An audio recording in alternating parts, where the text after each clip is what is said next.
Hello students, आज हम Heron's formula में एक्सरसाइज 12.2 स्टार्ट करेंगे। A triangle and a parallelogram have the same base and the same area. मतलब यहाँ पे ये ट्रायंगल एंड दिस पैरेललोग्राम, इन दोनों का बेस सेम है एंड एरिया सेम है। If the sides of the triangle are 26 centimeters, 28 centimeters and 30 centimeters and the parallelogram stands on the base of the triangle, find the height of the parallelogram। तो यहाँ पे parallelogram का भी base क्या हो गया 28 centimetre and triangle का base कितना है 28 centimetre, correct. So now for the given triangle, you know B is equal to 30 and C is equal to 26। तो ये क्या हो गया, एक स्केलिन ट्रायंगल हो गया। So in scalene triangle यहाँ पे height आपको नहीं पता, both the conditions are satisfied for using Heron's formula। So you by using the Heron's formula you can find the area of triangle। उसके लिए आपको पहले S चाहिए। S क्या होता है, perimeter upon 2 which is equal to semi perimeter. Perimeter क्या होता है, A plus B plus C which is equal to 28 plus 30 plus 26 upon 2 which is equal to 42 centimeters।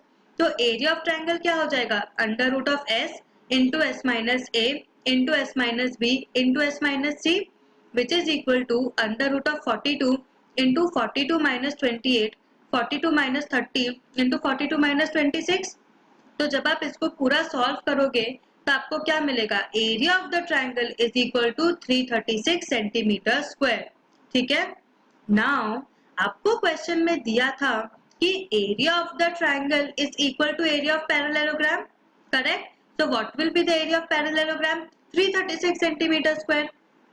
Therefore area of parallelogram is equal to 336 centimeter square। Now you know that what is the area of a parallelogram।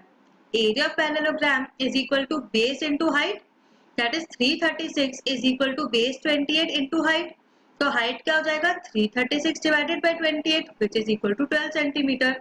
So the required height of parallelogram is equal to 12 centimeters, correct। यही आपको ढूंढना था, answer मिल गया आपको 12 centimetre. समझ आया, very easy sum, very basic sum. Next, a rhombus shaped field, मतलब field का शेप क्या है, rhombus, has green grass for 18 cows to graze. मतलब ये रोम्बस फील्ड में ग्रीन ग्रास है जिसमें 18 काउज क्या है जो ग्रेज कर सकते हैं। ठीक है। If each side of the rhombus is 30 meters, आपको पता है कि in a rhombus all the four sides have equal measure। So यहाँ पे each side of the rhombus is 30 meters and its longer diagonal is 48 meters। मतलब ये longer diagonal दिख रहा है, this longer diagonal is 48 meters। How much area of the grass field will each cow be getting। मतलब हर एक cow को कितना area मिलेगा ग्रास का। ठीक है। Now solution, you know that each side of the rhombus is 30 meters, correct, and one of the diagonals is 48 meters, that is the longest diagonal is of 48 meters। Now since a diagonal divides a rhombus into two congruent triangles, you know that a diagonal divides a rhombus into two congruent triangles। तो आप दोनों triangle का आप area ढूंढोगे, फिर आप दोनों triangle के area को ऐड कर सकते हो, करेक्ट। तो साइड्स ऑफ फर्स्ट ट्रायंगल क्या हो जाएगा, 30 सेंटीमीटर्स 30 मीटर्स एंड 48 मीटर्स। क्यों, क्योंकि ये क्या बन गया, ये एक आइसोसेलेस ट्रायंगल बन गया, करेक्ट। तो इसके दोनों साइड सेम होंगे एंड बेस आपको पता है दैट इज 48 मीटर्स। सो इससे आप पेरीमीटर ढूंढ सकते हो। पेरीमीटर क्या होता है, a plus B plus C. S क्या होता है, perimeter upon 2 that is semi perimeter, that is a plus B plus C upon 2 that is 30 plus 30 plus 48 upon 2 which is equal to 54 meters, correct। फिर आप क्या करोगे, next लिखोगे step, using the Heron's formula area of triangle is equal to under root of s into S minus A into S minus B into S minus c which is equal to under root of 54 into 54 minus 30 into 54 minus 30 into 54 minus 48 which is equal to 42 into 24 into 24 into 6। जब आप फिर आप इसको क्या करोगे, 24 को 42 को 24 and 24 को आप स्प्लिट करते जाओगे, फिर आपको मिलेगा 432 मीटर स्क्वायर। ये आपको बहुत बेसिक मल्टीप्लिकेशन सम्स हैं, ये सारे बहुत इजी कैलकुलेशंस हैं, तो ये आप खुद से करोगे. I am not explaining this. So what will be the area of triangle? 432 centimeter square. What will be the area of second triangle? Again 432 meter square. क्यों? क्योंकि उसके भी दो साइड्स थे 30 meters and उसका बेस कितना था 48 meters. So again area of triangle 2 is equal to 432 meter square. तो total area of both triangles क्या हो जाएगा? Area of triangle 1 plus area of triangle 2, which is equal to 432 meter square plus 432 meter square, which is equal to 864 meter square. So thus the area of the rhombus is equal to 864 meter square and area of the grass for 18 cows कितना हो जाएगा? 864 meter square. But आपको question में क्या दिया था? आपको question में ये दिया था कि हर एक गाय 1 काउ कितना एरिया ऑफ ग्रास यूज करती है. ठीक है, वो क्या हो जाएगा? 864 divided by total number of cows, that is 864 divided by 18, which is equal to 48 meter square. That will be the area of grass of 1 cow. Correct? Next, a kite in the shape of a square. A kite in the shape of a square with a diagonal 32 centimeters as an isosceles triangle of base 8 meters and side 6 centimeter each is to be made of 3 different shades. ठीक है, how much paper of each shade has been used in it. मतलब बोल रहे हैं कि यहाँ पे एक काइट है जिसका शेप है स्क्वायर विद अ डायगोनल, मतलब उसका एक डायगोनल का मेजर कितना है 32 सेंटीमीटर एंड एक आइसोसेलेस ट्राइंगल है जिसका बेस है 8 सेंटीमीटर. यहाँ पे 8 सेंटीमीटर कहाँ है? ये base is 8 centimetre and side 6 centimetre each is to be made of 3 different shades. मतलब आपको 3 डिफरेंट शेड्स से हर एक साइड 6 सेंटीमीटर ईच का बनाना है. Correct? So how much paper of each shade has been used in it. How much paper of each shade मतलब तीनों shades में कितना पेपर यूज किया है ये आपको ढूंढना है. ठीक है, so now area of triangle 1, this is area of triangle 1. Diagonal क्या है 32 सेंटीमीटर, तो हाइट क्या हो जाएगा half into 32 which is equal to 16 metres. Correct? So area of triangle क्या हो जाएगा? Half into base into height, that is half into 32 into 16 which is equal to 256 centimetre square. Correct? समझ आया? Area of triangle 2 क्या हो जाएगा? Now diagonal of a square divides it into 2 congruent triangles. Correct? ये आपको पता है basic कि diagonal of a square divides it into 2 congruent triangles. That is area of triangle 2 is equal to area of triangle 1. क्यों? क्योंकि square का जो diagonal है उसने दोनों ट्रायंगल्स को कॉन्ग्रुएंट डिवाइड कर दिया है. So area of triangle 2 is equal to area of triangle 1 which is equal to 256 centimetre square. Correct? अब आप यहाँ पे थर्ड ट्रायंगल का एरिया ढूंढोगे जिसका बेस क्या है 8 सेंटीमीटर.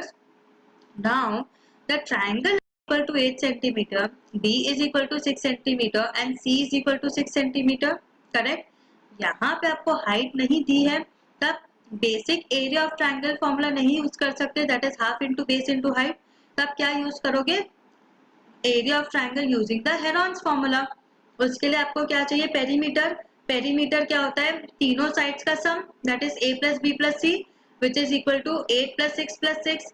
एस क्या होता है? Perimeter upon 2, that is semi perimeter which is equal to 8 plus 6 upon 2 which is equal to 10 meter. Now 10 centimeters. Correct?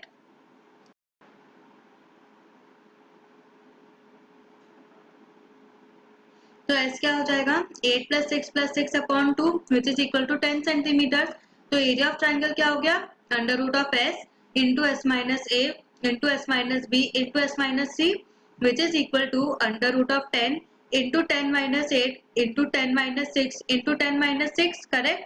तो जब आप इसको पूरा सॉल्व करोगे आपको क्या मिलेगा? 2 into 4 into root 5 centimetre square, that is 8 root 5 centimetre square. यहाँ पे अगर आपको क्वेश्चन में रूट 5 की वैल्यू दी हो तो आप यहाँ पे 2.24 सेंटीमीटर स्क्वायर लिखोगे. ठीक है, नहीं तो लॉग बुक से आप वैल्यू लिखोगे 2.24 centimetre square which is equal to 17.92 centimetre square. Thus the area of shade 1 2 3 क्या हो गया? 256 centimeter square, 256 centimeter square and 17.92 centimeter square. समझ आया? Next, a floral design on a floor is made up of 16 tiles which are triangular. The sides of the triangle being 9 centimeter, 28 centimeter and 35 centimeter. तो यहाँ पे क्या है कि एक floral design है फ्लोर पे जो कि बना है 16 टाइल्स से और हर एक टाइल का शेप क्या है ट्रायंगुलर. देखो that is 1 2 3 4 5 6 7 8 9 10 11 12 13 14 15 16. Correct? The sides of the triangle being 9 centimeters, 28 centimeters and 35 centimeters respectively. Find the cost of polishing the tiles at the rate of 50 पैसा per centimeter square. आपको क्या ढूंढना है? Find the cost. आपको ढूंढना है कि कितना पैसा लगा इन टाइल्स को पॉलिश करने में जबकि रेट था 50 पैसे पर सेंटीमीटर स्क्वायर. ठीक है. नाउ एरिया ऑफ ट्रायंगल आप यहाँ पे ढूंढ सकते हो यूजिंग द हेरॉन्स फॉर्मूला क्योंकि हाइट नहीं दी है. तो ऐसे क्या हो जाएगा a plus B plus C upon 2 that is 9 plus 28 plus 35 upon 2 which is equal to 36 centimetre. तो एरिया ऑफ ट्रायंगल क्या हो जाएगा under root of s into S minus A into S minus B into S minus C which is equal to under root of 36 into 36 minus 9 into 36 minus 28 into 36 minus 35 which is equal to 88.2 centimeter square. ठीक है. तो area of 16 triangles क्या हो जाएगा area of one triangle multiplied by 16 which is equal to 16 into 88.2 which is equal to 1411.2 centimeter square. Now rate of polishing क्या है? Rate of polishing is 0.5 per centimeter square that is 5 पैसा 0.5 rupees. तो cost of polishing all the tiles क्या हुआ 0.5 into 1411.2 correct that is rupees 705.60. समझ आया? So what is the cost of polishing all the tiles? The cost of polishing all the tiles is rupees 705.60 पैसे. समझ आया? Next, a field is in the shape of a trapezium whose parallel sides are 25 meters and 10 meters. The non-parallel sides are 14 meters and 13 meters. So find the area of the field. ठीक है. यहाँ पे ये सारे meters में होंगे.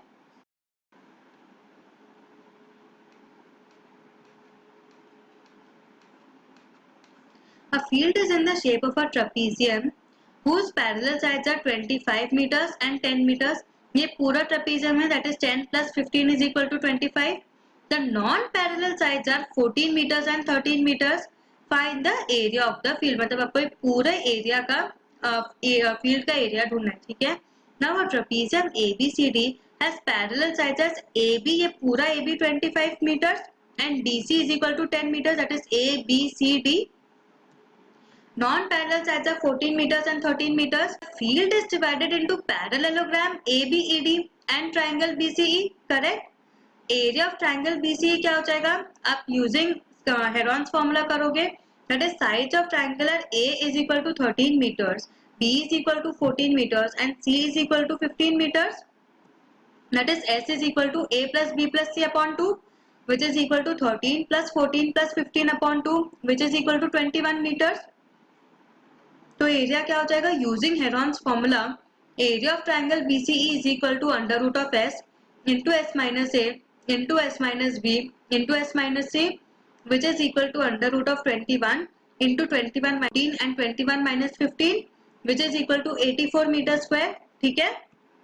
So now let the height of the triangle BCE corresponding to the sides 15 meter be h meters. Correct. यहाँ पे आप हाइट दे रहे हो so let the height of triangle BCE corresponding to the side 15 meters. मतलब यहाँ पे height BCE corresponding to the side of 15 meters भी h. ठीक है. समझ आए? यहाँ पे ये वाला height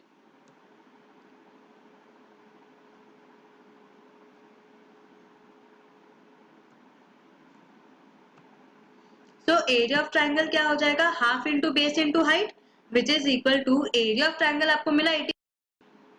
area of triangle is equal to half into base into height that is 84 meter square is equal to half into 15 into height h. तो h क्या हो जाएगा 56 upon 5 meters. correct. जब आप इसको सॉल्व करोगे आपको हाइट क्या मिलेगा 56/5 metres. So area of parallelogram A B E D क्या हो गया, base into height, that is 10 into 56/5 metre square, correct, area of parallelogram. तो जब आप इसको सॉल्व करोगे क्या हो जाएगा 2 into 56 which is equal to 112 metre square. So thus the area of the field is equal to area of triangle BCE plus area of parallelogram ABED, that is 84 plus 112 which is equal to 196 meter square। समझ आया? So what have you learned today? आज हमने Heron's formula में आपका exercise second देखा। इसमें सारे sums बहुत इंपॉर्टेंट हैं बट बहुत इजी है, so have a very good practice। Thank you.